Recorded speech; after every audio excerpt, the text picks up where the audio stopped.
It's a difficult question to give an exact answer to, partly because we don't know when Abraham lived. We have data in the Bible, and some people would take that as a very definite indication as to when Abraham lived. But others are not so sure about that. But in general, let's say that Abraham lived about 2000 BC. During that period, there are two sites in Syria that are relevant to answer this question. Their names are Ebla and Mari. Ebla was the site that was inhabited round about 2300 BC, and about 3000 clay tablets written in the cuneiform script have been found there. On these tablets there is mention of a man whose name approximates to that of Abraham. Is he the Abraham that we know from the book of Genesis? We just can't answer that question. But it does show us that the name Abraham was used by the people in that general area roughly about the time that the Bible itself says that Abraham lived. If we go to the other site of Mari, which was actually inhabited a bit later, destroyed about 1760 BC, we also have mention of someone who could be Abraham. Again, the same principle applies. Is he the Abraham of the Bible? We don't know.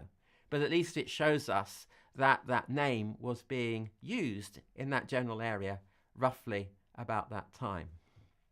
From the site of Mari, we have the name that approximates to Jacob. And from the site of Ebla, we have a name that approximates to his other name, Israel. But again, the same thing applies. Is he the Israel or Jacob of the book of Genesis? We can't say. But at least it shows that those names were current roughly around the time that Israel or Jacob is supposed to have lived. Again, it's a bit like the question that I've just tried to give an answer to. It does depend on when you date Joseph. But there is one piece of evidence that I think is appropriate, and that is the price that was paid for a slave. As you know, Joseph was sold by his brothers to the Ishmaelites or the Midianites for 20 pieces of silver. And we know that this was the price current for the sale of a slave in the first half of the second millennium BC. By the end of the second millennium, that's between 1500 and 1000 BC, inflation had taken root and the price of a slave had gone up to 30 shekels of silver.